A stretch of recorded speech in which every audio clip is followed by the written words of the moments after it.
All right, all right. I think we are live.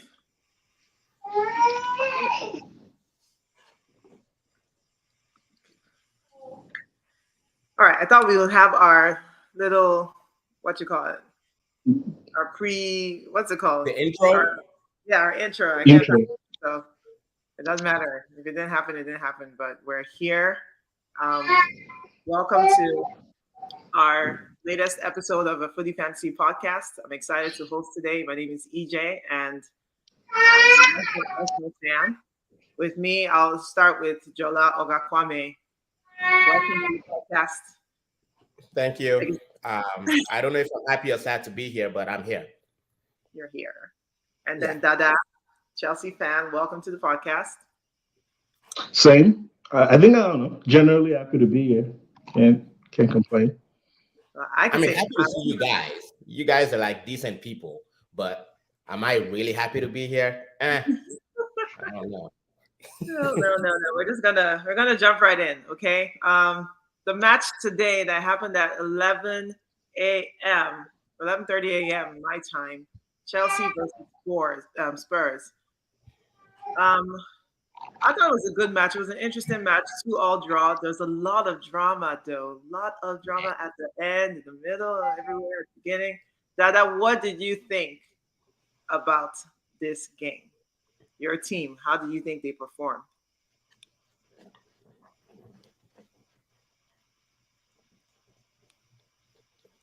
I don't see that anymore. I think you have to get out real quick. Okay. So I said if no Spurs fan was going to show up, I would represent Spurs, even though it kills me. So I would talk on behalf of the Spurs team. I think they stole that game, that draw, that point. They should be happy they left the Stamford Bridge with a draw.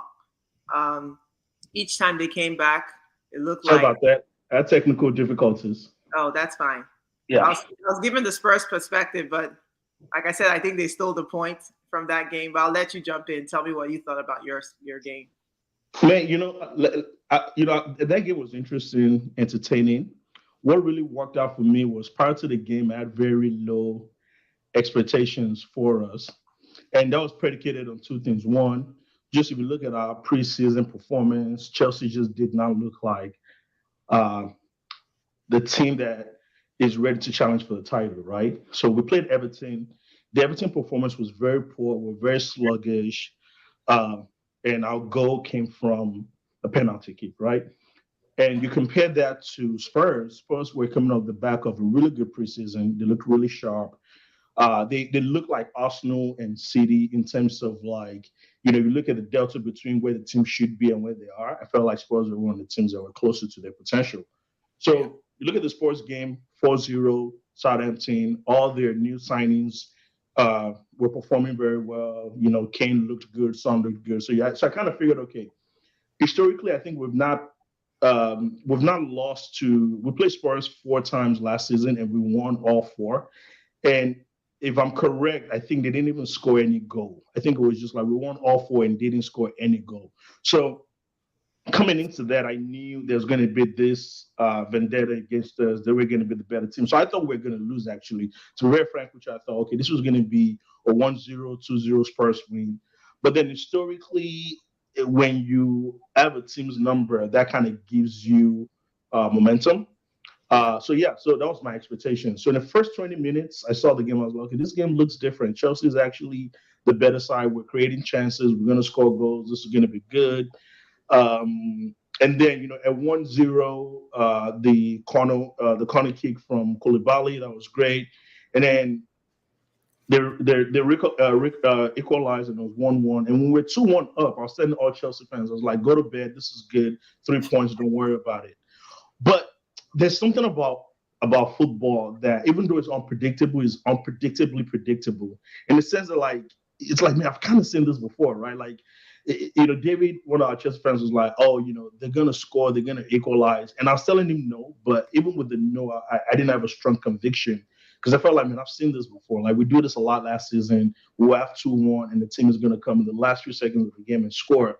So in summary, I was not disappointed because I had low expectations. That game really summarizes Chelsea. Everything that's good about us, we saw it in that game, and everything that was bad about us, we saw it in that game. And speaking of things that are bad about us, Jorginho is bad about us. Jorginho's got to go. Chelsea creating chances and not scoring them, that's also a signature Chelsea thing. So yeah, I mean, and oh, God, I hate the smirk on his face. Oh God. It's demoralizing to see join us. So What up, guys? I was in a good mood before, and now my mood has just changed drastically. But anyways, so kind of just going back. So yeah. So all in all, and I like the little tussle at the end between Tuco and Conte. I mean, I think it's just passion. I don't read much into it.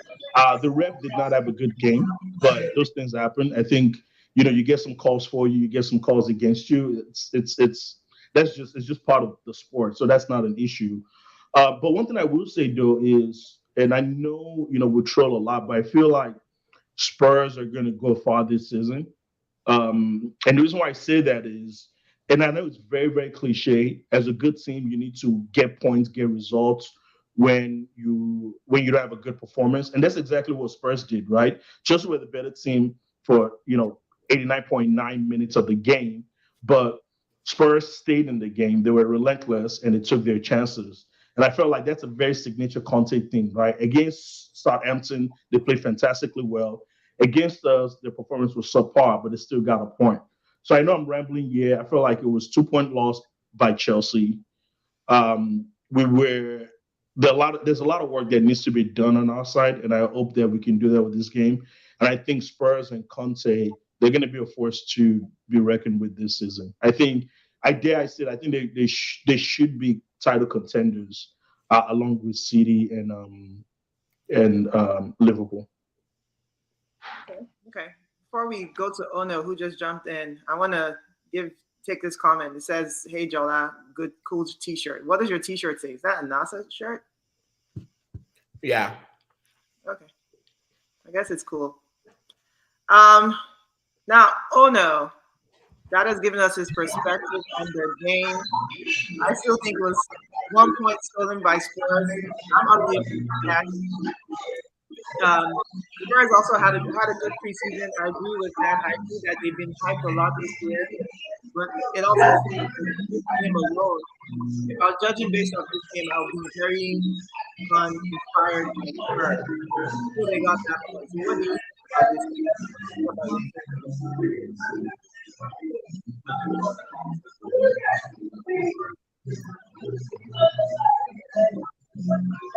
I don't think he can hear us. Okay, so is he just here to join? I think he's in a bar. Yeah. Hey, can y'all see my chat? Yeah, we can see your chat. I can hear you. Okay. So he said he's going to leave and return. Okay. I try to find a quiet spot in the bar, but it's still too loud. So I'm going to leave and I'll try to check back in. Okay, sounds good. Okay. All right. See you guys. All right, so I did want to say one thing about the fight at the end, the tussle at the end between Tuchel and Conte.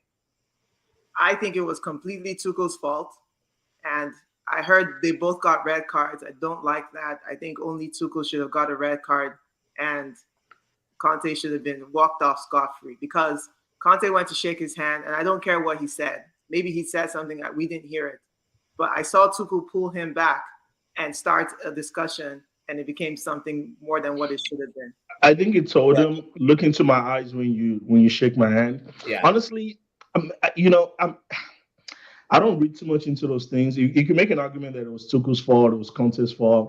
I mean, the rivalry between those two, and also too, you saw the escalation because, as I said, last season, even when Spurs were a good team, we beat them 4-0. There's a lot of bad blood amongst Chelsea fans and Spurs fans. You're gonna have that in the derby. So, yeah. No, I'm not against the altercation. What I would have loved to see was maybe a punch. Now that would have been dope. Kind of like if they both went at it, I would pay good money to see that. No. Yeah. I'm not against team passion. I know you're always pro madness, right? Yeah. And me too. I love when things get mad. But But you gave him a red card. Now he can't go to his next game. He doesn't deserve Yeah. I mean, I hope they go back and review that because even by Tuco's own admission, he said that he pulled. Well, he didn't use, but I'm paraphrasing. He kind of like pulled Conte back and said, "Look at me in the eyes when you shake my hand." Who cares about that? I don't care about looking at your eyes if I shake your hand. I mean, while I'm shaking your hand. That's disrespectful, though. How you gonna shake a man's hand and not look at him? Allow it. I'm there to disrespect you. Why? Come on now. The purpose of my existence is to disrespect you. The handshake is only to show the kids at home that, look, we can still be gentlemen. That's it. Nothing more. So, look, if I decide to slide tackle you, two foot slide tackle, and then shake your hand after that, yeah, that's how the game is played. I don't need to look in your eyes when I'm shaking your hand. So, yeah. I agree with EJ. That really, I hope they review that and rescind Conte's red card. But I love the little mind games back and forth. Yeah. Even when Chelsea scored that second goal, what a goal by Chris James, by the way, bruh. I love that game. But when Conte ran in front, when Tuco ran down Marino style, I was like, oh, this is what I love. I loved it. It was a wonderful game of football. On the pitch, off the pitch, fantastic. Yeah, good for a Sunday afternoon. Okay. Now we're gonna talk about switch gears, and when Ono comes back, hopefully we'll talk. He can give us more of his perspective on his team and their performance. We're gonna switch gears to do a little bit of an Arsenal review. I don't even want to talk about Arsenal today, but I'll talk about them a little bit. 4-2 versus Leicester. Last couple seasons or last year we did a double over them. So I'm not scared of Leicester anymore. I'm not scared of them at all, and I wasn't expecting to get anything less than 3 points from yesterday. But I do have to admit, I like the style in which we did it. I think 2 goals could have been more. And then they scored. Then we responded like within a minute. By they scored, I mean we scored because it was an own goal from Saliba. And then we responded the next minute. Again, they tried to peg us back. These little chances that they had, pockets of chances, we didn't let them get any kind of hold in the game. And it was a good game of football. I think our team is just picking up from where they left off last season. And anyone who wants to say they are, I'm still picking up from where y'all left off, though. You guys look better. When I say we're showing signs of this last season, no one can deny that. Yes, we fell off the tail end, but it's kind of yeah, you're right. We're better. We're building. We're escalating past what we did last season. But anyone who said they didn't see signs of this and they needed to see more, hope you're seeing more now. So let's see what happens. I'm not sure, but what I like to see, what I'm seeing on Twitter, everywhere else, are people saying, especially United fans, they're like, why can't they do things like Arteta? I'm like, no, don't say that. Don't talk about our coach, because you guys are one of the few people making fun of him when he was doing his little process things, and he's still within the process. So I don't want to hear he's now the blueprint. No, but he deserves to be made fun of, though. He deseres to be made fun of when he screwed up. 2 things can be right. You can't come and switch it around and say he's now some kind of blueprint. And it doesn't work that way. Focus on your. So are you talking about the club? Go ahead. The club is a blueprint. Sorry, I was going to make a point that I think the club and the manner in which Arsenal are running things is a blueprint. Yes.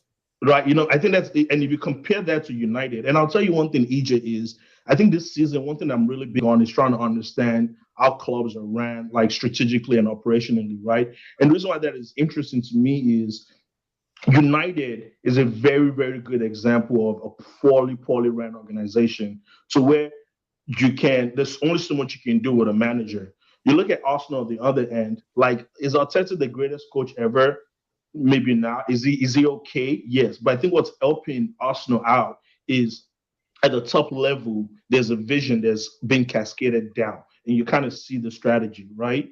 So there are moments where, we'll make fun of Arteta because, he hasn't proven himself yet to the extent where we can say he's world class. He's a decent coach. And Kwame can chime in here. I think when people are making that comparison, it's really more on, hey, look at what Arsenal is doing. We see what you guys are doing. You guys are working towards this process, this plan. Mm-hmm. And maybe that's what we should be doing. When you look at United on the other end, it's hard for you to really pinpoint what are they trying to do. So I think that's the comparison that folks are making. But I still will add that the plan does not exist without the Arteta Edu combination. It really doesn't. Like you guys are no fantasy person up there in the sky in Arsenal that's doing anything without Arteta and Edu's contributions to as far as bringing players in, making those decisions on who to bring, when to back off and add players, or when to even team selection, all of that. You can't have one without the other. So I mean, I hear what you're saying, but I still think Arteta is integral. Whether or not he's the elite manager is a different question. Is he managing these players well? The answer is so far, even including last season, the answer is yes. That's why people like me are Arteta in. But were you Arteta in last season? I was Arteta in when we won. Who did we beat? Middle of the season, I became truly Arteta in. But so you fluctuate, though. But you fluctuate. So you were swinging. You're swinging. I swang after the Villarreal loss. So you swing and I swing. And I swing and so you're swag surfing. That's what you're doing. But only one swing. So I've only swung out once. I'm back in, and I'm fully in. So you have become Dangolova. Whatever. It doesn't matter. No. I still reserve the right to swing out one more time. But no, I truly like what I see. I think the game was good. It was an interesting game. I watched it. But no, or the opposite of what we did last season. Which is like start the first 3 games with 3 wins. I believe we'll win our next game. And then after that, we play. We'll see what happens. But what I really want, I'm not resting on our laurels. I want to see how we perform against the big guys, the guys that we haven't beaten in a couple of years. Like you know talking about City, Liverpool. See what happens. Yeah, there's no doubt I think Arsenal is heading in the right direction. Going back to Dada's point, when you look at a team like Arsenal and you kind of like you draw a trajectory from where they've been in the last 4 or 5 years up until now, you can tell you can narrow down Arsenal's problem to maybe 1 or 2 problems now, right? Unlike United, you go to United, you ask any United fan, actually forget United fan, any football fan, what is the problem at United? They will tell you everything is the problem at United. And they will be, that'll be the truth. So with Arsenal, they have recruited correctly, even though those decisions seemed kind of harsh at that time. They were correct in pushing out some players out of the club, Aubameyang, Lacazette, those have proved to be the right decision. It's just that at the end of the day, if you get to the Europa League final, do I trust Arteta to win it? Hell no. I don't even think he's gonna get to a Europa League semifinal. So when it comes time to deliver, why do you say that though? Why do you think so? Why do you think they won't get to a final? They can't win a final. They can't. They will probably. He's won a final before. But he's won a final before though. He's beat Chelsea in the final. Bro, allow it. It's a European final I'm talking about, bro. I'm not talking about. Look, I think with the way Arsenal carries itself, with the way Arsenal fans, want Arsenal to be represented in world football, they need to deliver when it matters. They need to make top 4 when it matters. They need to beat Newcastle and Tottenham when it matters. They need to beat Villarreal in a European final when it matters. They cannot do. I don't see them doing that under Arteta, and that's just. Of course they are. Of course they are. I think it's a progress thing, right? So you're yeah. Yeah. No. It is a progress thing. But EJ, I think at this point, what Arsenal has now, Arsenal has they have a great crop of players, right? They have a great crop of players who are young, who are hungry, right? Young players, they come with inconsistencies, right? And when it came time for you guys, you guys had a good cohort of young players last season too. You had Smith Rowe, Odegaard, Saka, and even Martinelli. I know he was injured, but he came back. He came back towards the end of last season. When it came time for those boys to deliver, they couldn't.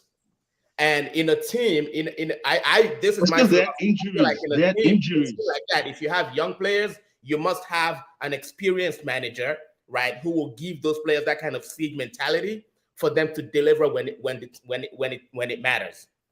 Yeah. If you're gonna have an inexperienced coach, well, you better have mature players, like experienced players who can deliver when it matters. Arsenal has How much experience are you talking about, though? How much no, experience no, are no. you talking about? Arsenal Like, has which one of them be like 45? Arteta is not an experienced coach. He's not a coach But, that man, can inspire This is players his third to win a season. European final when it matters. And the players that are in the team, they will grow eventually into it, but they're just not there yet. This is a Okay, so grown you man, still bro. are saying that we're not there this season. Say that again. No, you guys are there this season. No, you guys are there this season. You will never be there. I think we don't. I think even if we are talking about a sample size, you don't have enough information to say that we're not there yet. That's my point. No, But that's my point. we That's have why I'm historical disagreeing with sample size. Kwame. I mean, okay, you can't say a team is not there based off of last year when we're not there. But EJ, my point is this. I'm looking at last year and what you had to achieve last year. Yes. Right?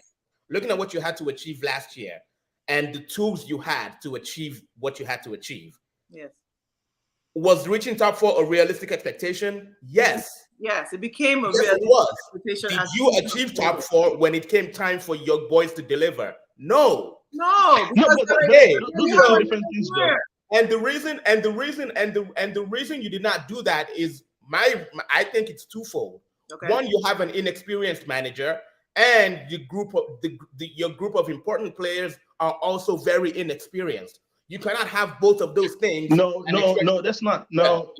Okay, No. you repeated the same thing twice. So No.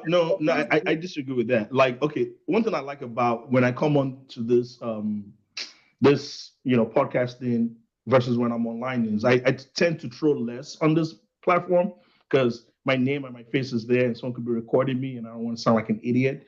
But if Arsenal had finished top 4 last season, they would have been pushing above their weights. That's just kind of like the truth of the matter right now. And you also have to remember too, like they barely did not finish top 4. Arsenal last season was not the 4th best team in the league based on paper. When you look at that team on paper, you don't say, oh, you know what, this is definitely the 4th best team in the league. Maybe 5, maybe 6. Well, my point is this: Arsenal finishing 4th is not a signal of failure from last season. Yes, it is. The manner in which they dropped out. The manner in which they dropped out was what was disappointing because, man, they were so close, but they fell off. Yeah. But that's my point. That's my point. But let me finish, though. Everything regresses to the mean. So that being said, what I'm saying is, like, at that team finished top 4 last season, you wouldn't say, oh, they're inexperienced, they have an inexperienced manager. No, that's not going to be the rhetoric. That's not going to be the narrative, right? But the thing is, you have to assess the situation. It has to be situational, right? When Arsenal started last season, they went a 3-game losing streak. Everybody was making fun of them. At that point, nobody gave them hope to finish in the top 4. Right? When the season turned to a point where they had a genuine shot, right? Tottenham were almost blowing it. United blew it a long time ago. Leicester City were not doing what we thought they were going to do. West Ham were West Hamming. Arsenal had a genuine shot to achieve that top 4 position, and they did not. That's a simple fact. Why? But why didn't they? Why didn't they? Because they didn't have the mentality to go to Newcastle. It has nothing to do with mentality. It has nothing to do with mentality. It has nothing to do with mentality. The maturity of the players plus the experience of the coach. I think it's a combination. I think it is. The youth, but we have were a team also squad. decimated at the back. The personnel at the back, everyone wants to leave that out. When we went to Newcastle, we did not have a back 4. We literally did not have players. Tottenham, we didn't have our main wing fullbacks. We didn't have either of them. But yes, do I think their youth cost them? Absolutely, they choked. I'm going to always say I saw a team.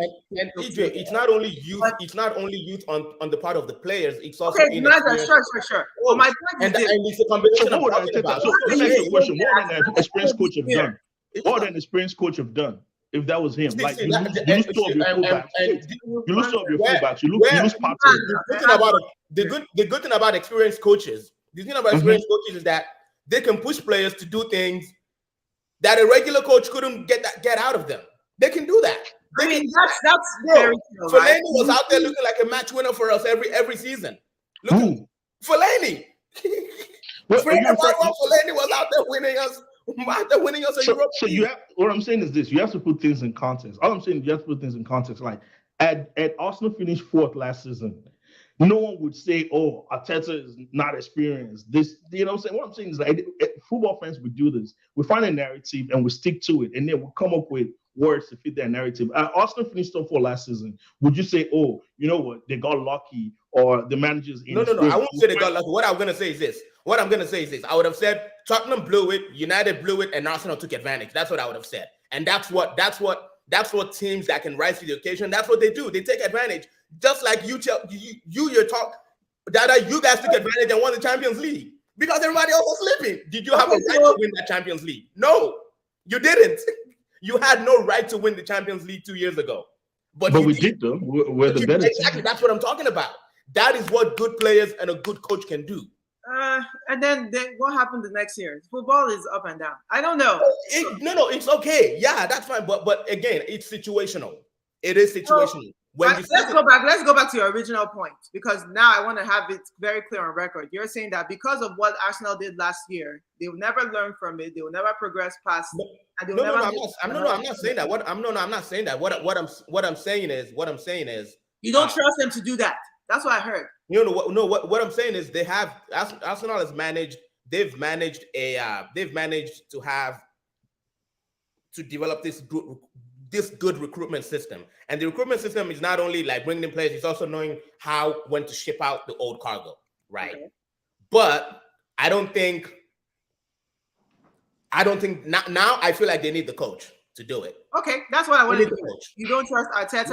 I don't trust Arteta to do it. Okay. No, I don't trust it. It's like you telling me to trust Frank Lampard or Steven Gerrard or Ole Gunnar Solskjaer. You can't compare. But you can't compare Arteta to them, though. You cannot do that. Arteta is a better manager than those two. It might be. What I'm doing is Oga Kwame neglecting the fact that Arteta has had a hand in every decision that's been made with acquiring these players. That's what I'm hearing. And it's okay to have. Ole had a hand. Ole had a hand in acquiring players too. Where is he at? Who? Ole. He had a hand in acquiring players. What I'm saying is like you can't. Lampard had a hand in acquiring Christian Pulisic. Did he not? Dude, what I'm saying is this: like, what I'm saying is this: like, those players did not come in isolation, right? Like, Arteta was one of the reasons why they came in. All I'm saying this season is this Arsenal team has improved. Arteta is showing signs, or is progressively showing signs of someone who will shape up to be a good manager, right? Now, if this team does not finish top 4, then that's a very, very concerning thing. It will be very, very concerned if Arsenal does not finish top 4 this season. That's what I'm saying. Because they have the team.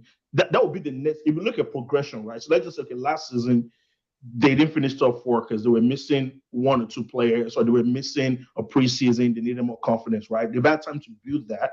So that being said, that team should be finishing top 4 this season. And this is the season where I feel like you can truly, truly judge Arteta and this Arsenal team and their process and what they ask of them to finish top 4 this season. No, it's not. Why? It's not. But it's the most realistic expectation. Because doing that, honestly, I feel like doing that is I think that you're too prideful in Arsenal's ability, and you're ignoring the fact that people like Chelsea and Tottenham and will have something to say about that. I'm not even counting United. I'm not counting West Ham and Leicester City. Yeah, no. But you can't. No. But those two teams that you mentioned, Arsenal on paper, maybe they're on par with Spurs in terms of quality of players. Manager. No, they're not. Tottenham is higher. No, they're not. Yeah, okay, so then so what I'm hearing you say, we're the 5th best team. What I'm telling you is yes, Arsenal is the 5th best team in the Premier League. What I'm also hearing you say that if we finish 5, then it's realistic. Yeah. Yes. Those are between 5 and 4. We're saying that. I think that's probably true. I do think. Yeah, I think number 5 is a realistic expectation for you guys. Yeah. Yeah, I think we're on par with Spurs at least. I can't say Spurs is that much for her. I think Spurs has a slightly stronger squad than you do. No, they do not. Spurs is a lot deeper than you guys. especially in the They have a little midfield. more. Especially in the I think gives midfield. Spurs. Midfield. Especially in the midfield. Yeah, midfield. What gives Spurs the advantage? What gives Spurs the advantage, in my opinion, is their manager, right? Now, And this also, is you see what I'm saying? no. But this is what I'm saying. I'm not. So here's the thing. At the end of the day, like you cannot compare Pep to Arteta. You can't compare Pep to even Tuco, right? You get what I'm saying? Like there's something to be said for like having done things multiple times. Like you've been through the fire, you have a system, and you know how to work around that system, right? But what I'm saying is the discount factor that you're giving Arteta's managerial abilities is too high. That's my point. That's the best way for me to put it. Like you're discounting that team based on Arteta's inexperience by like 30%, 40%. And I think it's maybe a 10% discount or 15% discount. That's my point. Okay. Yeah, I think we'll know more after the season. I feel like he's been burning to say something. Okay. All right, we'll leave that there. Since Ono's back, can you speak loud? Can you hear us? I can hear you guys. Okay. It's good. There might be a bit more sound on my side. Yeah, no, it's good. We can hear you well. Is it really noisy from my side? Can you hear? No, the sound is better. All right, good. Let's talk about your team. Go ahead. Just tell us what you thought about your team. We'll go back a little bit. Just all about my team or something specific? Oh, the game. Oh, the game today. Yeah. Yeah. I was really happy not to lose for the fourth time consecutively. So five. Spurs of fan course, can't even count. Record keepers are here. Record keepers are here. Most of the game, I was fighting with people in the bar, honestly. But we got some diehard people and old geezers over here who couldn't take any criticism of Kane. I thought that most of the game we were letting Kante and Chelsea's backline kind of hold the ball, and Kane wasn't pressing. And so that just having nobody to lead the press just allowed Chelsea to have the ball. So I think halftime that you guys had like 70% possession or something like that. So then all of a sudden the game changed when Richarlison came on. But unfortunately, he took Sessegnon off. I really wanted to see Son off because Son was having a bad day. Just a horrible day with the ball. But it was on a bad game intentionally, though. That was a tactical move. What do you mean intentionally? No, what I'm saying is like when he woke up this morning, he wanted to have a good game, but Chelsea backline has something to say about it. So it ain't like you know. No, I don't agree. I don't think it had anything to do with Chelsea backline. He was taking bad touches, couldn't control the ball, controlling it poorly in his own box. I mean, it was just one of those days where when you go out on Friday night. And you go to the after hours and come back home at 6, but you got a game at 8 in the morning. So you're like going off an hour of sleep. Sorry, I'm talking about my 20s right now. This is bad. Okay, so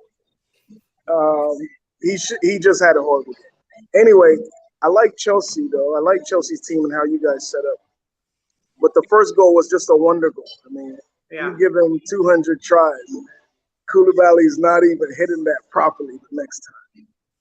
But for us, the problem that I saw today is the same problem that we've had last season since Conte came in.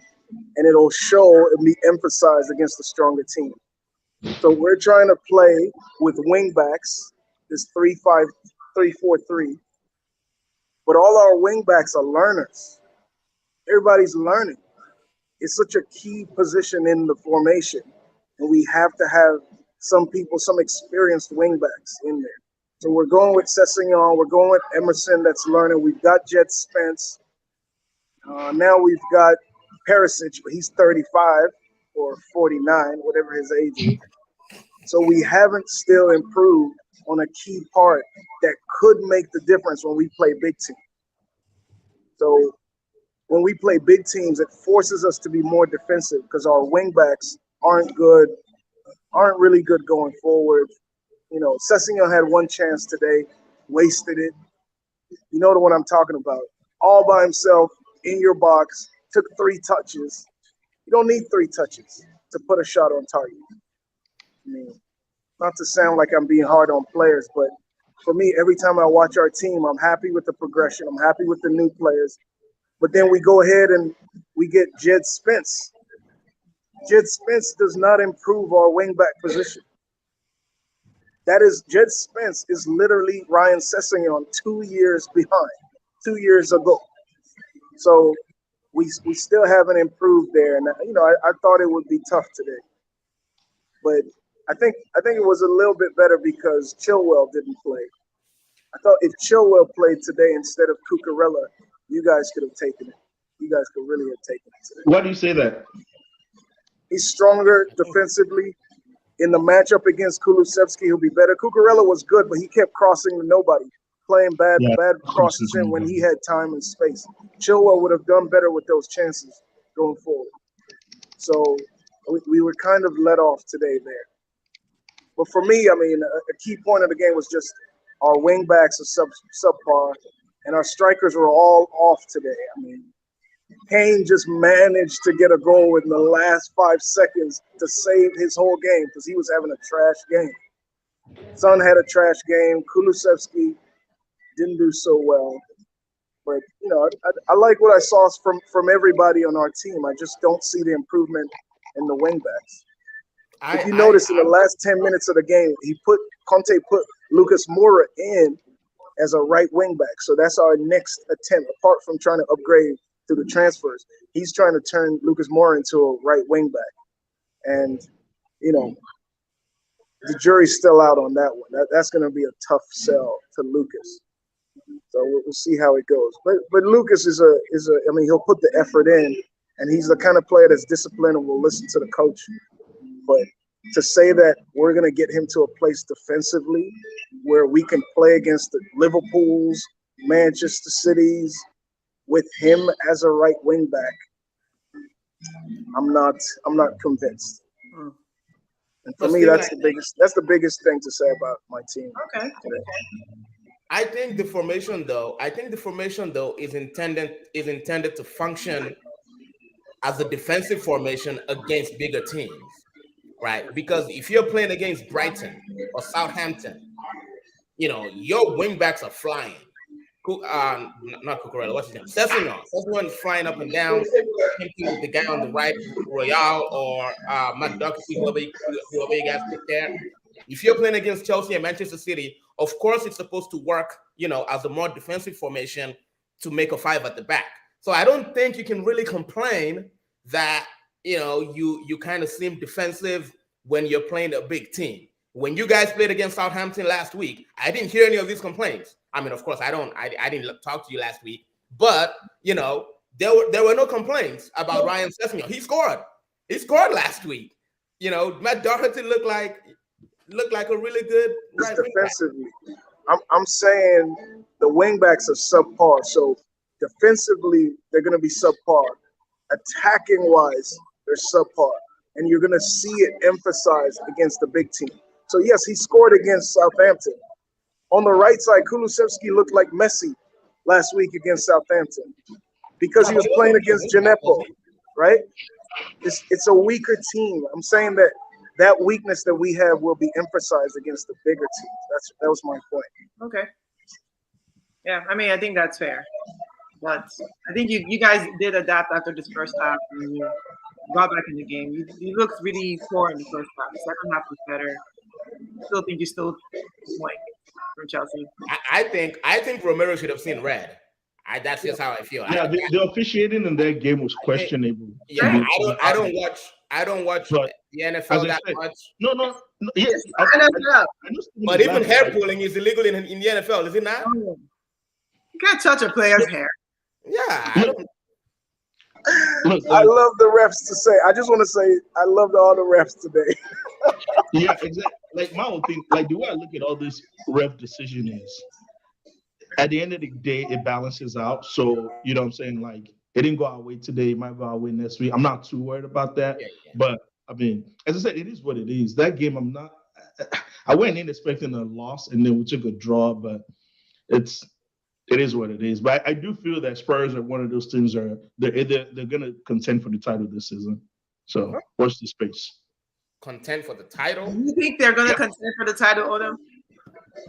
Are you afraid to say No, it? no. Like I said from the start, I told you that I don't see the improvement in a key position, wingbacks. I've been saying this since last season. I don't think we'll be competing for the title with Sessegnon, Doherty, Emerson as our wingbacks in a 3-4. We cannot play that system with those wingbacks. Like, you're not going to achieve any great thing. I don't think we'll be competing for the title. Now, on the refs thing, I do have to put my hand up and say that last goal probably shouldn't have stood. Like, come on, how you gonna pull somebody's hair? Like, what are we doing? What are we doing? I don't know how the ref didn't call it. I don't know how the ref didn't call it, but yeah. I'm happy though. That's EPL for you, man. I saw that. I'm like, you guys like a slight move. I mean, my man went in there. It was like one of those, like, like, I don't want to say too much, but I've used those moves before. I mean, I can see what Romero was doing. I mean, he had a good hole. Okay, I'll stop it. Okay. Did you like it? It was a great game to watch, though. So. Oh, good. We're gonna move on. How do we do? I just slip this in now because of my friend Kante and his presence on the podcast. We need to go to United. What are we doing, United? Yesterday we all watched that game. I was cooking and I'm watching the game, and every time I would hear a cheer, I'm like, oh my God, another goal. Like first 30 minutes, 4 goals, First goal was definitely De Gea's fault. Second goal, De Gea's fault. And the last 2 goals happened so quickly, I couldn't tell. I didn't go back to watch the replay. I just went somewhere else. What is happening at United? We have to discuss this. Jola. Are you talking to me? Yes, sir. Oh. Listen, what's happening at United? I don't know. I don't know. Like I said a few minutes ago, right? You look at the annual progression for teams like Arsenal, right? And over the last few years, you've narrowed down the things you have to fix. Over the last half decade, Manchester United has only expanded in the things we've had to fix. So the issues just keep multiplying. You take any United fan and ask them what is wrong with your club, the answer is everything. And everything is it's not an exaggeration. It is everything. I don't even want to address the ownership issue now because we've beaten that horse dead. The manager issue, last season, over the last 2 years, I've been on that soundboard, Ollie out, Ollie out, Ollie out. I'm happy to admit that Ollie was not the only problem. And I knew that. We knew Ollie was not the only problem. I think the problem is we just did not know how bad these players were. Like, I will admit that I thought the coaching, changing the manager would fix, a huge percentage of the problem. I was wrong. Too early to tell. Huh?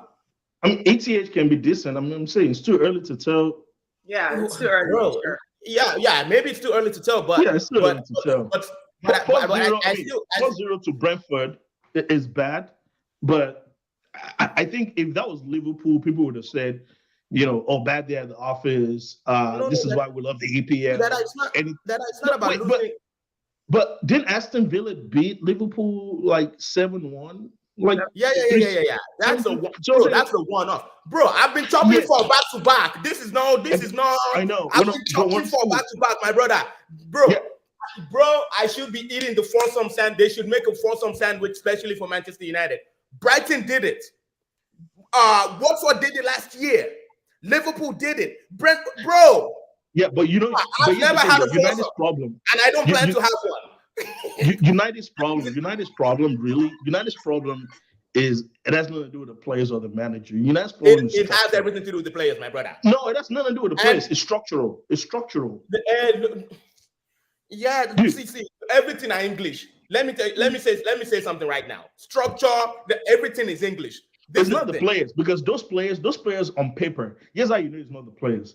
Yeah, here's how I always have to look at all those things is Are those players underperforming to their potential, or are they underperforming? Are they overperforming or underperforming, right? If you look at those individual players, and the reason why I say that is this: look at Sancho, look at Dada, what's his take name? McTominay and give me Jorginho.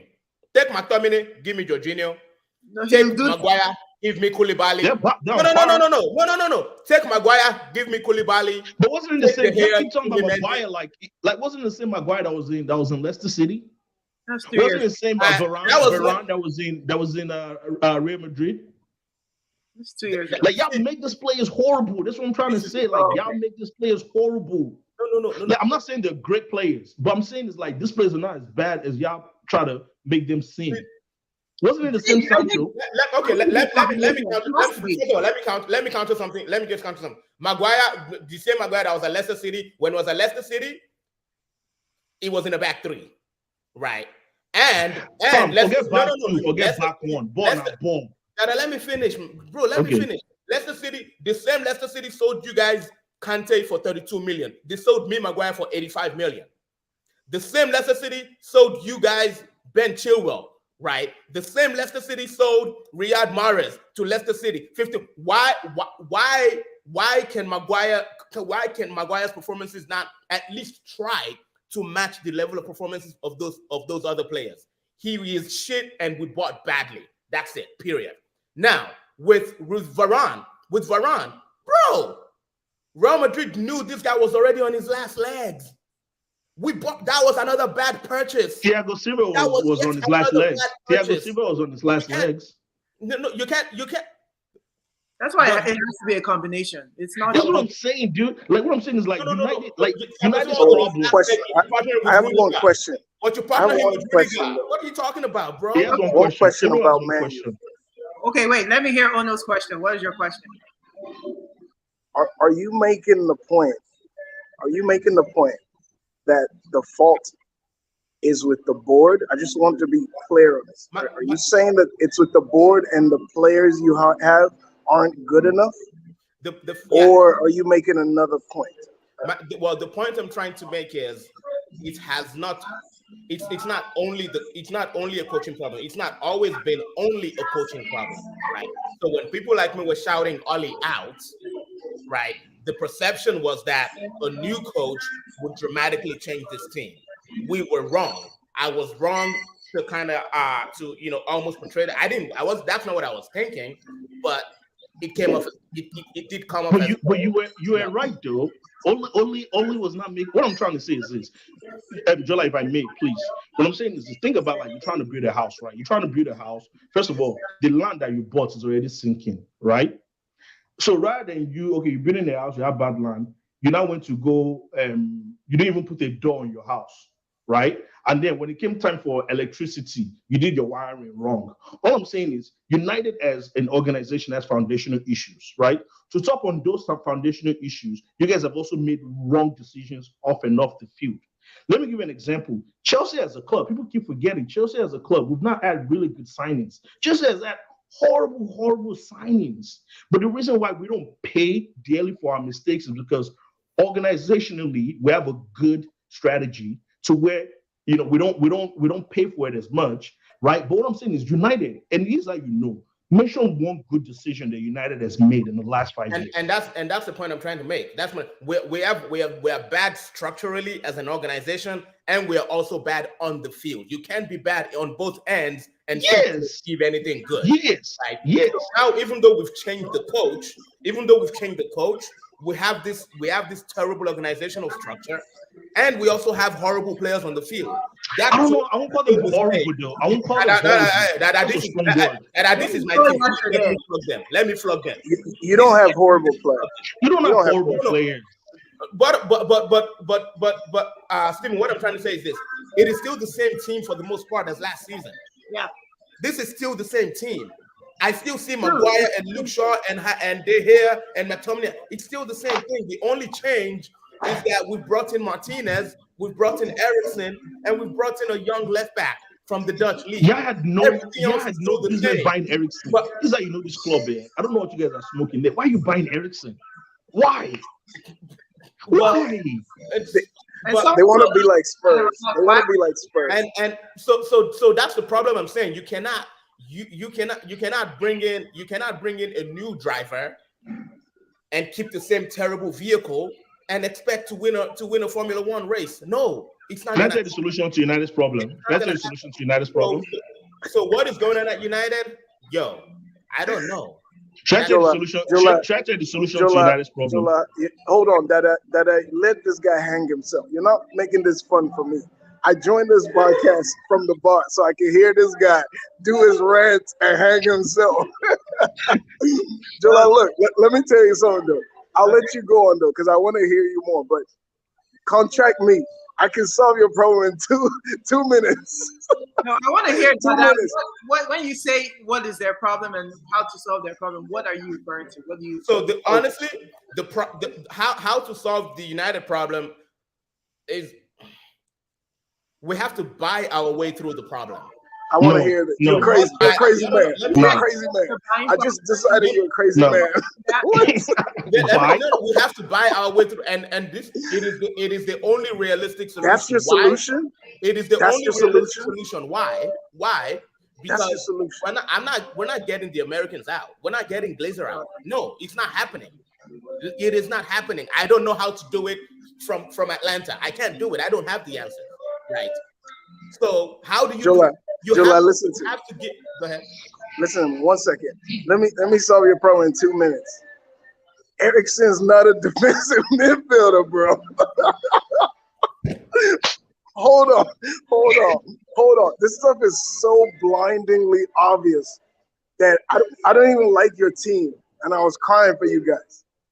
And you know, are you serious? Look, let me tell you, it's frustrating me because I've seen the same thing with Pogba.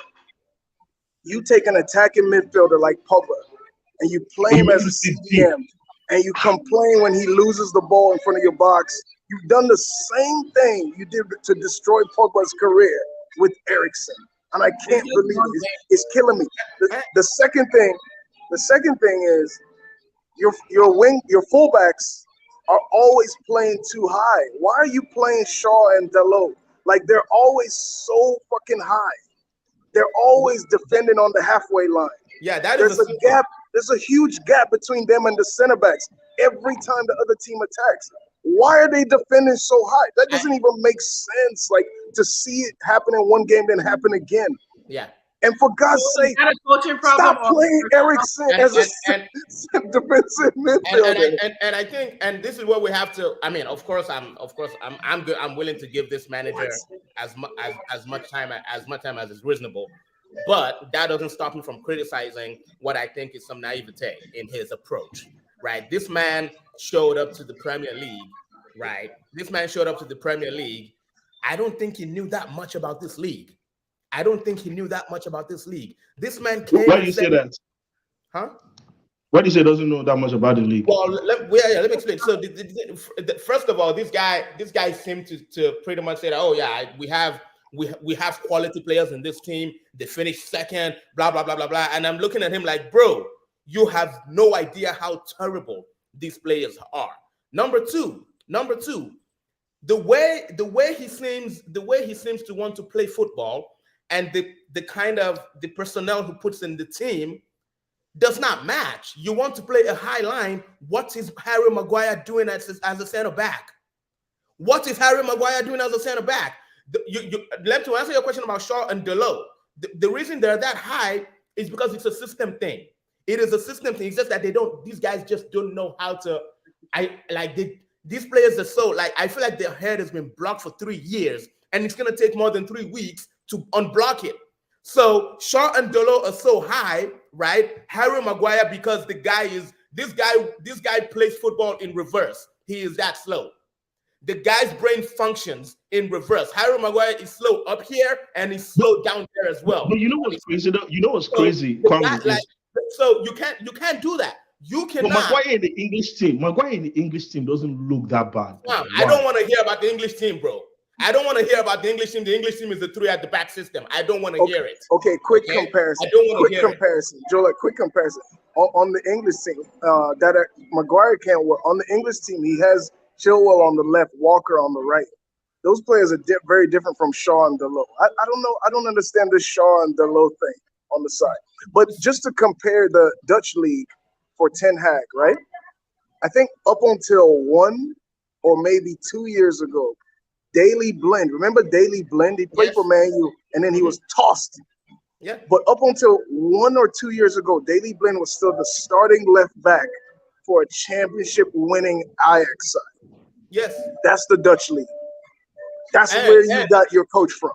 And that's one of the ways that in which I think Ten Hag is being a little bit naive. I don't think he anticipated how physical and how quick this. But it's just game 2, though. It's just game 2. No, it's just 2 games. I hear you, but I've seen games, guys. 2 games. It's 2 games, but but we've seen things in 2 games. Right. We're not reaching definitive conclusions. Sorry, AJ, what'd you say? I think we see that it's going to be 0 points from 9 by next week. I think. Bro, no. 0 points from 12 because after Liverpool is Southampton. Okay, they're going to beat Southampton. You beat Southampton. Okay. Because you that you're going to play it, Abby. Very sorry. Did you hear what? I gotta go, guys. Did you hear what? What's his name? Thomas Frank said. Even Ivan Toney. This guy said we studied the way Brighton played them. We studied the way Brighton. Yes, I heard that.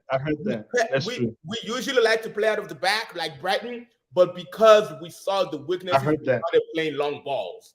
Yo, I heard that took me out.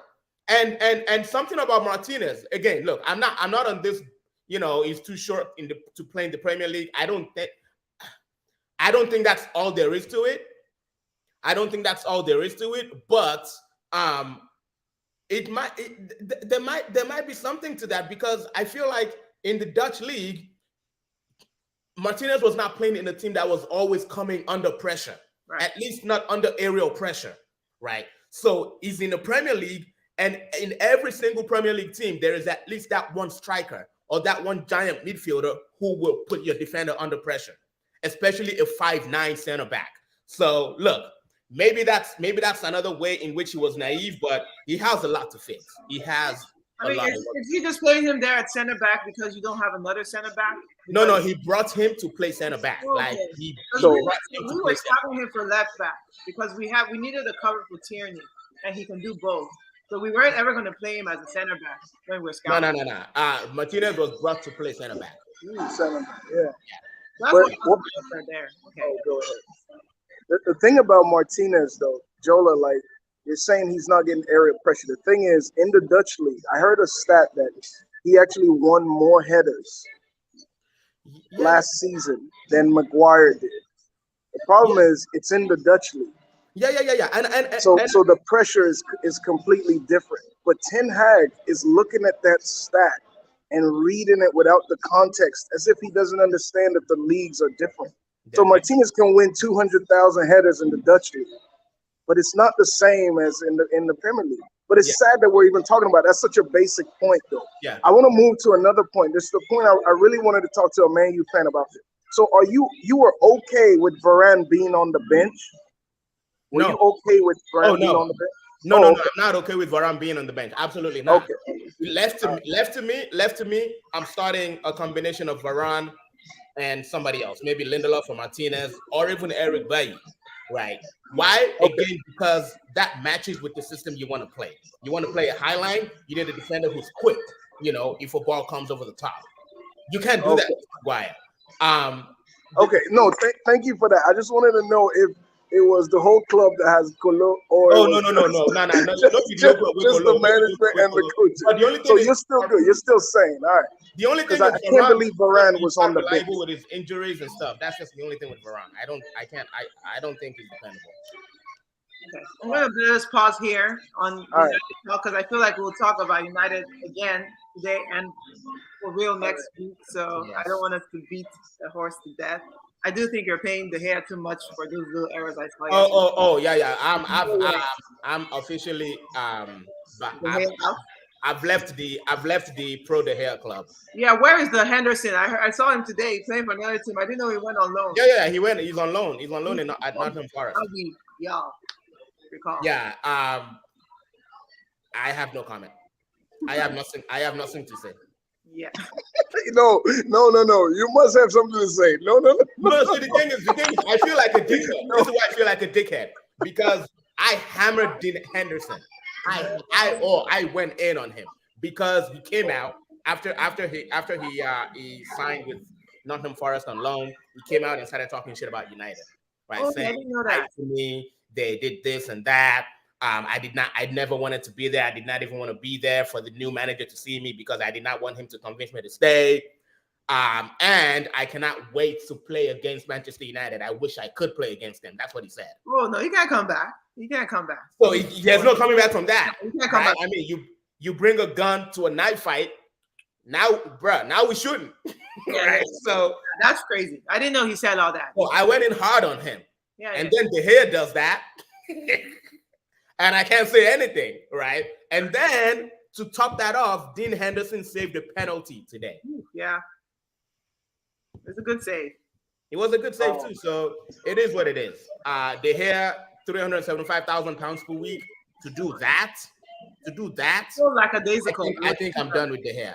Yeah. I saw him kick the ball in the middle of like his own box to Eric.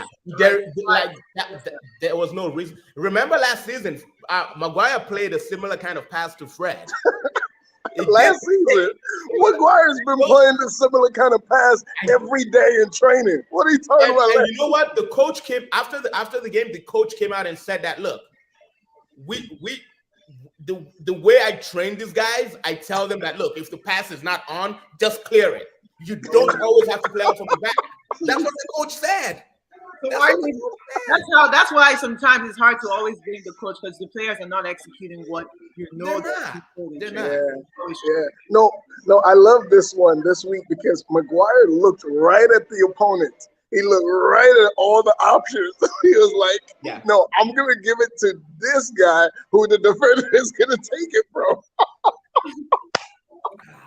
I loved it.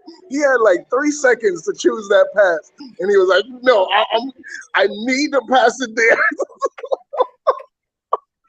I love Maguire. Let me just say this though. Please, you, Jola, and you and your club, do not dare go sack your manager now before we play you. Don't do it. Why? Don't sack your manager now. After you go your 0 from 12 points, I don't want you guys to sack Ten Hag. Go hire some nice manager, and then we play you, and it's a hard game. Nice manager. Keep this Ten Hag guy. I hope he doesn't get sacked. I don't care if he goes 5 game on a 5-game losing streak. I don't think he should get sacked. I think he's actually a good manager. Me too. Yes, me too. Keep this guy. Okay, we're gonna move on. Game week 3. The predictions. Let's talk about quickly. I just want scores because now we're at an hour. United, Liverpool. Come on, EJ, we can skip this. Come on, EJ. I hear you. I want to keep to your time. But this question, come on. Come on. I just want a score line. And this is Old Trafford preseason. You guys beat. No. It's at Anfield. Was it? Is it at Old Trafford? There's no need to predict this one. Come on. I mean, let's be honest. When Liverpool hasn't even won a game this season. It's still better. It's still better. Okay. Yeah. No matter what. It's a. I'm predicting I think we're gonna score. Actually, no. We're not. No, we're gonna score. It's gonna be like a 6-1. We're gonna score. Yeah, we'll score. Yeah, I think it'll be Liverpool. What was it last year? 4-0. Last year was 4-0, then 5-0. Okay, I think it'll be 3-0 this time. I don't know if you score. Okay. I don't know. But Liverpool, I don't trust Liverpool this season. I'll say more when I see their game tomorrow. I trust them to whoop us. They may not win the league. All right, that's fine. Leeds, Chelsea. I think Chelsea wins that one again. I think Leeds, Chelsea. Yeah, Leeds, Chelsea. Sorry, what game? What game did you say? Chelsea will beat Leeds. It's at Leeds. Leeds versus Chelsea.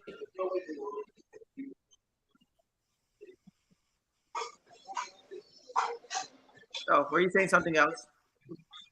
Turned upside down. Oh, no, I think where is it? Where they're playing? Where they're playing? Leeds. They're playing at Leeds. I think that's a draw. I think that's a draw. I saw 1-1. Okay. I think it's 2-1 Chelsea. 2-1 Chelsea. Okay.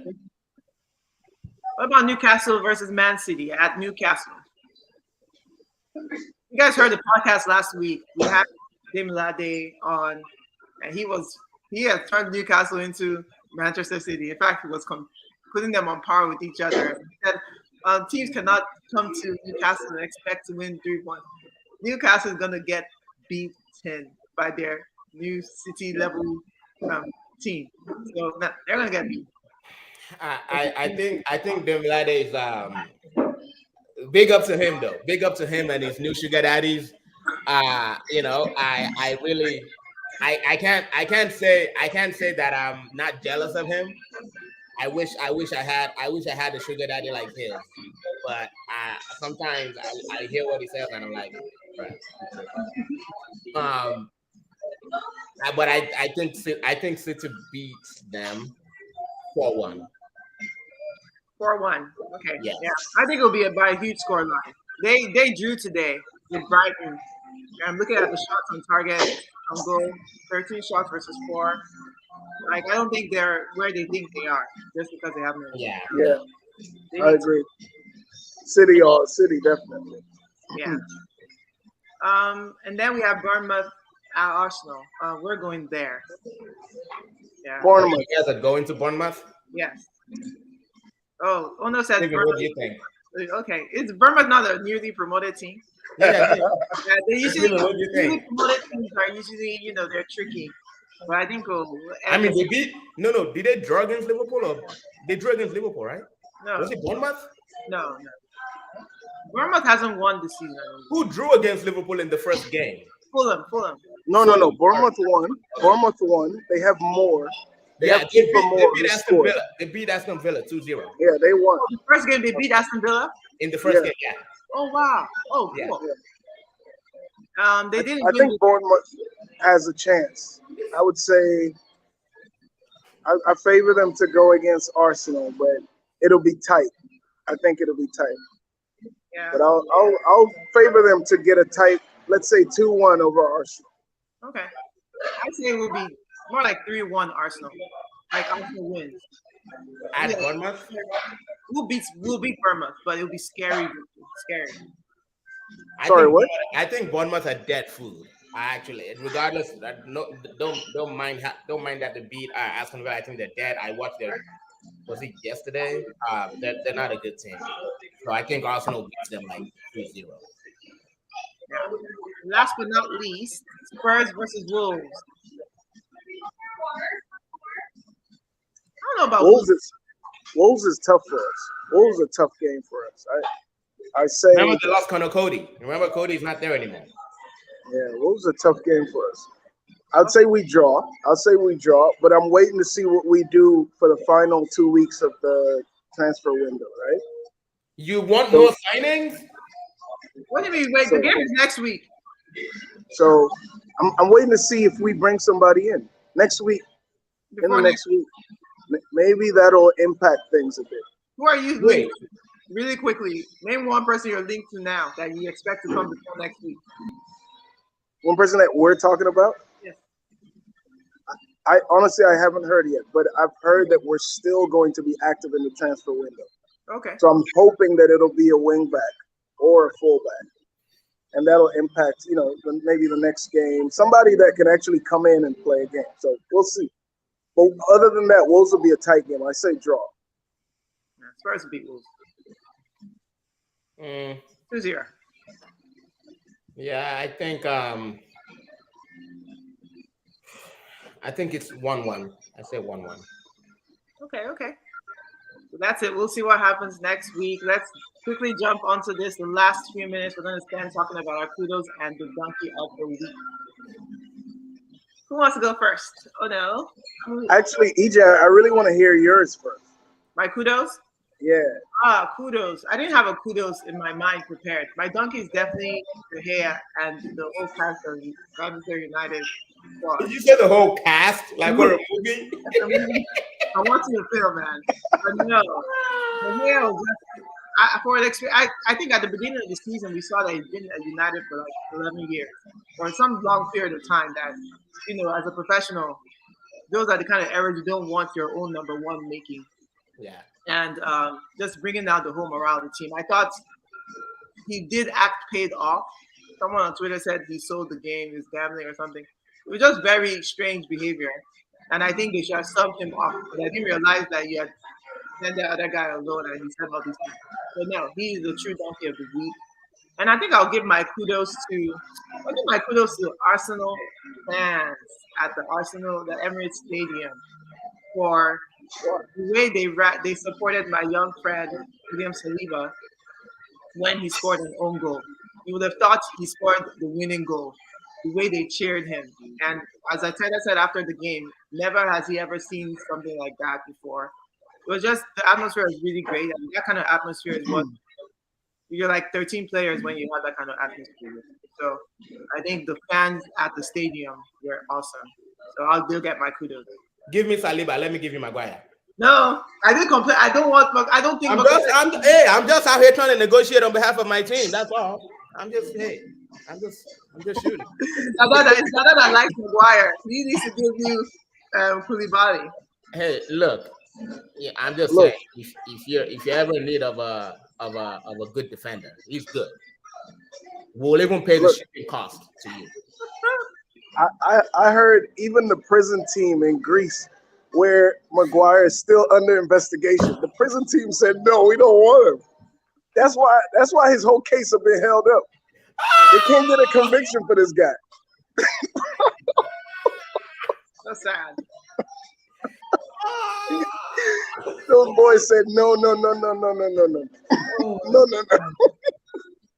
All right. Look. All right. Do I go? Yeah, go ahead. All right. Definitely kudos goes to something I've never done before, but this week I was really happy. And my brother just moved to Canada with me, so we've been going back and forth about Jesus for Arsenal. He's an Arsenal fan. Sure. So I really thought Jesus would improve Arsenal with the runs that he makes. And I'm going to give him kudos of the week this week. Just his movement all through the game against Leicester, his goal, the first goal. I just loved it. And I captained him on my fantasy team. And he got me like 40 points. Yeah. Like 40 points by himself. So yeah. I like the way he started. And if he continues like this, he will make the rivalry between Tottenham and Arsenal. He'll make Arsenal great again. You know what I'm saying? He's going to get them there. If he continues like this. Donkey of the week definitely is Ten Hag. Ten Hag, just a horrible performance as a coach. I'm not going to call him a horrible coach. A horrible performance as a coach. And it really irked me just because it pissed me off what they've been doing with Pogba all through. And then to see them do it to Eriksen pissed me off triple times because we know how good Eriksen is as an attacking midfield player. So to drop him and play him as a CDM with Fred, just that a coach could do that, I don't even understand how crazy that decision is. Like, no. Hold on. And then to see it working, to see the goals come against you, and to keep on doing it in the game, not to make a change there. I have no words, man, for how much of a donkey he is this week. I have no words. No, I'll just stop there. So when Ollie got sacked and we brought in Ten Hag, I made a promise to myself that I will defend this guy whenever I see him being slandered. And this is one of those times where I have to leap into the defense of my coach. Let me tell you, look, it is not the man's fault that the team refuses to buy a center defensive midfielder. What can he, bro? This guy has. Have you seen the way McTominay plays football, Steven? Have you seen the way McTominay plays football? McTominay, first of all, McTominay cannot receive the ball on a half turn. Let's start with that. McTominay has to face, he has to face the direction of the ball, fully control the ball before he starts to turn. That's what Ten Hag has to deal with. Fred is not a DM. Fred is better up and down as a box to box. No. Hold on. So by your logic, if El Neni is not doing well as a CDM, I should play Jesus there. No. Because El Neni can't play there. Why I should bring Jesus in there? Steven, no, Ericsson is not that guy. The idea behind dropping Ericsson, the goal was not to make him a CDM. The goal was to make him play make from deep. That was the goal, not to play him as a CDM, but to receive the ball and do something with it from deeper positions because there was no balls coming from that position. Nobody created play from that position. Now, is it his fault that De Gea decided to put freaking sand in his head? Right? It's not his fault. It's not his fault. And he even said that the way they train is this: if the pass is on, play it. If the pass is not on, do not put your teammate under pressure. So no. I am not going to. It doesn't make sense. It doesn't make sense. It doesn't make sense. I hear what you're saying, but if you say the goal is not to play him as a CDM, the truth is putting him in that position in the two in front of defense. Most of the game, when you don't have the ball, it will put him in a defensive position. But guess what? They had the ball. You cannot say the goal is not to play him as CDM. So basically, that kind of logic is saying I'm putting him there in a CDM position so that he can help us when we're on the ball. No. That's what you're saying. Let me ask you something. He's thinking about it. Hold on. He's thinking about it like this is going to help us when we're attacking, right? But if you look, even statistically, if you look at the Premier League, right, in the whole 90-minute game, they've already done the studies. Each player has the ball. A player will have the ball maximum of 2 minutes. So the rest of the 90 minutes, that player will be running and playing off the ball. Yes. Any reasonable coach should know this. So if you're playing somebody in a position only for what he's going to do when you have the ball, you have to recognize most of the game he will be playing off the ball. In that game, we had you cannot just overlook that. No. You're putting him in a defensive position every time you don't have the ball. You can't only have a one-track mind to say, I want to see what he does when we have the ball. Your explanation assumes that every time Ericsson does not have the ball, the team doesn't have the ball. That is flawed. No. United has 67% of possession in that game yesterday. Okay. No. We had 2/3 of the ball.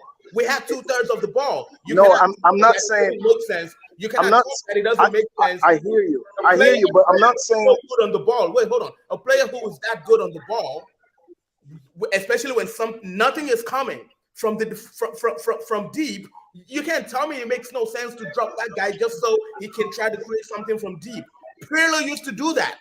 Andrea Pirlo used to do that at AC Milan. No, don't do this. Don't do this, Jola.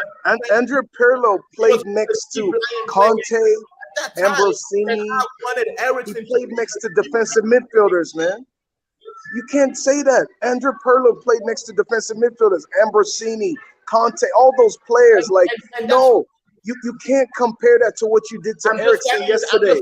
Just because Pirlo played deep did not make him a defensive midfielder. No, Pirlo is a defensive midfielder, man. Not intended to be a defensive midfielder. He was trying to make him a deep line playmaker. That's all. There's a difference between your DMs and your deep line playmakers. Everyone has told me that. I'll use my team as an example. Shaka is a deep line playmaker. We'll never call him a DM. He's supposed to play. Exactly.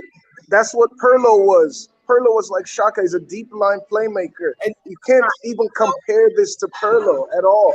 I'm not trying to tell you that just because a midfielder plays that deep does not make him a defensive midfielder.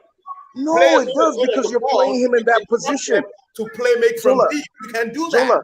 Jola, you're making the equivalent of this argument. You're saying just because I play Martinelli as a center back does not make him a center back. No. You're playing him in a defensive position. No, that's different. You're playing him in a defensive position. Midfielders, anyway, you know what? The most, you know what? Good. Are the most dynamic and the most talent. I think he should be able to rotate within a circle within that. Yeah, look. Just if I drop, he cannot be that. He's going to replace Fernandez. Who's the number 10 at United? No. Say that again. I can't believe it. Midfielder at United. That's Bruno. Technically, that's Bruno Fernandez, but the man is dead food. So I mean, I don't even like that. Jola, see, first of all, you've lost on this point because your defense of this coach is not even on the premise of what he did. It's on the premise that you decided when he came in to defend him no matter what. So you're not actually looking at the point. Because I like Ten Hag I like his philosophy on football, right? And I think that philosophy can work at Manchester United, right? And until he shows me that he's just completely deficient, and I mean like all levels deficient, I will support him. I can't keep recycling manager after manager after manager just because they lose 2 games. No, look. Well, you can't support blindly, man. You're supporting blindly a little bit. I'm not supporting. Yeah, because you decided to support him before you ever saw his first decision as a Manchester United manager in a game. You already decided to support him. That's blind support. I decided to support him because I know his resume. Ten Hag football is committed to scoring goals. Okay. Right. The way he plays football, he likes to press high, and he likes to press high, and he likes to attack. That's what I love. That's what I was complaining about the last coach. That's what I hated about the last coach. Okay, if you can defend playing Eriksen there, then nothing else is going to be a surprise to me this season. Go ahead. Who would you play as a DM in Manchester United right now? Who would you play as a DM in Manchester United right now? Well, let me ask anybody but fucking Eriksen. No. Hold on. But who though? I could even bring in Wan-Bissaka to play there with Fred. I would do that before I bring in Eriksen. Listen, Anders to play DM. I would do that. I'm trying to show you. Man said Wan-Bissaka. Yes. I'm trying to show you the extent I would go not to play an attacking player as a defensive midfielder. It makes no sense. Get him wrong. He wasn't playing him as a defensive midfielder. He was just trying to get him from deep. Wan-Bissaka, bro, you're sacrificing your team by putting Wan-Bissaka in a defensive. As a midfielder, you need to have a rotating head. You need to be able to see around you. Wan-Bissaka only sees this. McTominay only sees this. Like, bro, there are no. Jola, you're having a. Turn this into a United podcast. I'm going to speak about all of you guys. Let's move on. Move on.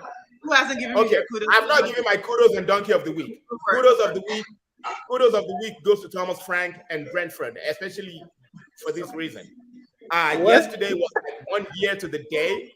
1 year to the day when they did what they did last season to Arsenal. Remember last season when they beat Arsenal in the first game of the season? Was it 3-1 or 3-0 or something like that? 2-0. 1 year to the day, they beat United 4-0 in the same stadium.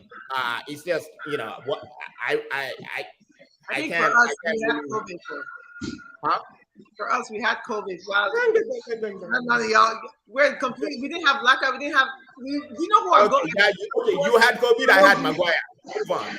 You had COVID. I had Maguire. Let's move on. I had this little bit of information too. I think it was 87 years to the day that Brentford beat United last.